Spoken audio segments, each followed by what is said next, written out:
सुवर्णपुर नामक राज्य में सुब्रमण्य शास्त्री नामक एक पंडित रहता था। वो उसके बीवी जानकी और उसके छोटे बच्चों के साथ एक छोटे घर में रहता था।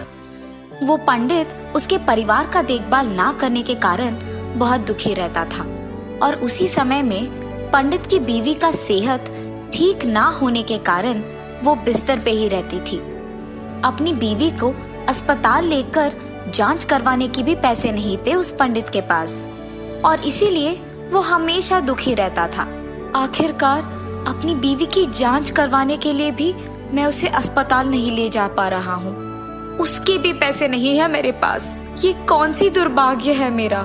ऐसे दुखी होते हुए उसी निराश में वो उसकी बाधाओं को कविता के रूप में बदलकर उन्हें लिखता था। और तभी उसके बच्चे भूख के मारे एक कोने में बैठकर रो रहे थे। एक तरफ उसकी बीमार बीवी और दूसरी तरफ उसके भूखे बच्चे। इन दोनों की देखभाल ना कर पाने के कारण वो बहुत ही दुखी हो रहा था।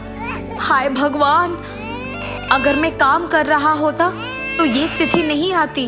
मेरे काम ना करने के कारण ही मेरे परिवार को इतना दुर्भाग्य देखना पड़ रहा है और बहुत कुछ भुगतना पड़ रहा है।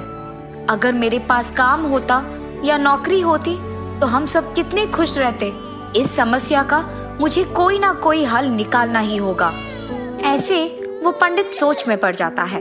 अगर किसी को बताए बिना मैं मदद मांगने के लिए इस राज्य के राजा के पास जाऊंगा तो उन्हें मैं अपना समस्या समझाकर उनसे मदद मांग पाऊंगा। लेकिन मुफ्त की सहायता मुझे नहीं चाहिए। मैं उनके लिए कुछ काम करूंगा, तब वो मुझे अगर ये तोहफे में दे तो ठीक है। पर ऐसा मैं क्या करूं जिससे राजा खुश हो जाए? अरे हाँ, मैं उनकी प्रशंसा करूंगा। उनके बारे में अच्छे अच्छे कविताएं और बहुत अच्छे गाने लिखूंगा और उनके सामने गाऊंगा और वो कविताएं पढ़ूंगा भी। उनकी प्रशंसा से खुश होकर वो खुद मुझे कोई तोहफा जरूर देंगे। जब वो पूछेंगे कि मैं क्या चाहता हूँ तब मैं उनसे जो चाहे वो मांग पाऊंगा। ये फैसला करके वो पंडित राजा के पास जाता है। राजा के पास जाकर उसके फैसले के अनुसार ही वो राजा की बहुत अच्छी प्रशंसा करता है। कभी कविता से और फिर कभी गाने से उनकी बहुत सारा प्रशंसा और उनकी कीर्ति के बारे में बहुत कुछ कहता है। शाबाश सुब्रमण्य शास्त्री, शाबाश। मैं बहुत प्रशंसक हुआ हूँ। अब तक मेरे बारे में इतना ऊंचा न किसी ने लिखा है और ना ही किसी ने मेरे सामने इतनी मेरी प्रशंसा की है। मुझे ये सब सुनकर बहुत खुशी हुई। हाँ राजा, आपकी प्रशंसा किसी ने अब तक इतनी अच्छी तरह से नहीं किया है। सुब्रमण्य शास्त्री, मेरे साथ ही यहाँ मौजूद सारे लोगों को तुमने बहुत खुश किया है। तुम्हारी प्रशंसा से हम सबका मन प्रसन्न हुआ है।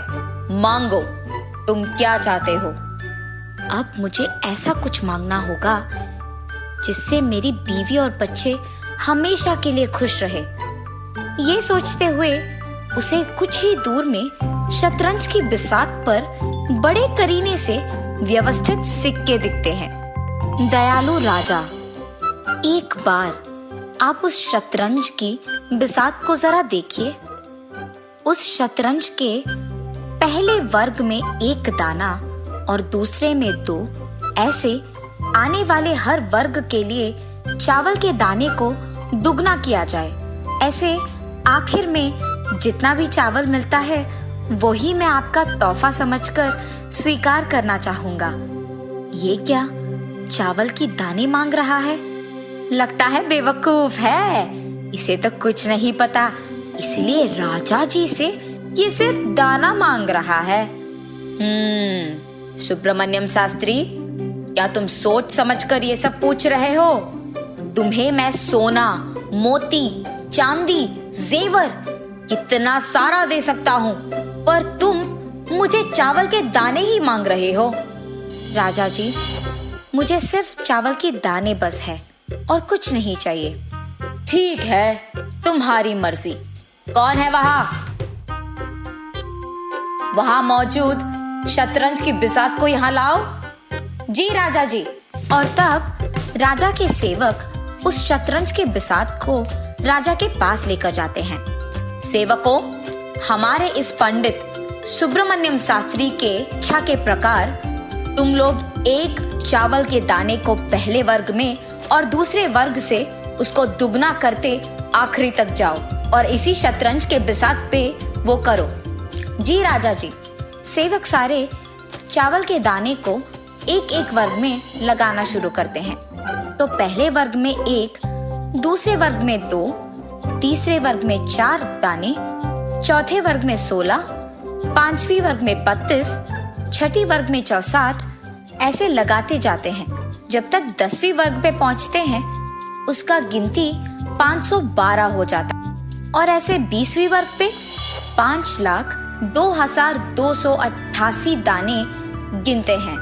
ये देख राज्यसभा में मौजूद सभी आश्चर्यचकित हो जाते हैं और राजा के सेवकों को एक एक दाना को ऐसे गिनते हुए देख वो चौंक जाते हैं, क्योंकि संख्या बढ़ते ही जा रहा है।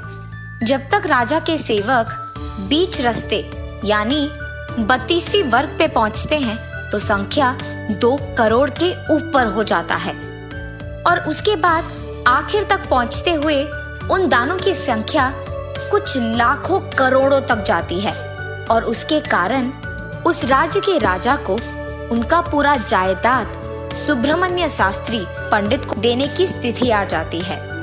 मैंने तो इस पंडित को बेवकूफ समझा था, पर इसने तो मुझे बेवकूफ बना दिया। अब इसका इच्छा पूरा करना है तो मुझे अपना जायदाद इसके हवाले करना होगा, क्योंकि सबके सामने सभा में मैंने उसको ये वचन दिया है। मैंने कभी ये नहीं सोचा कि एक दाने के कारण मुझे अपना जायदाद पूरा किसी और के हवाले करने की स्थिति आएगी। ये सोचकर बहुत निराश होके वो राजा उनके जायदाद को सुब्रमण्य शास्त्री के हाथों दे देते हैं। अरे, हमने तो सोचा है कि ये बेवकूफ है और इसने तो राजा से सिर्फ दाने मांगे हैं, पर आखिर में राजा से उनके राज्य को ही ले लिया इसने। अरे हाँ, तुम सही कह रहे हो, राजा तो ये कभी सोचा भी नहीं होंगे। उसके बाद सुब्रमण्य शास्त्री राजा के दिए हुए चावल के दानों को खुशी से उसके घर ले जाकर उसकी बीवी का इलाज करवाता है और उसके बच्चों को बहुत सारा खाना खिलाता है। उसके बाद वो पंडित उसके परिवार के साथ बहुत खुशी से जीता है।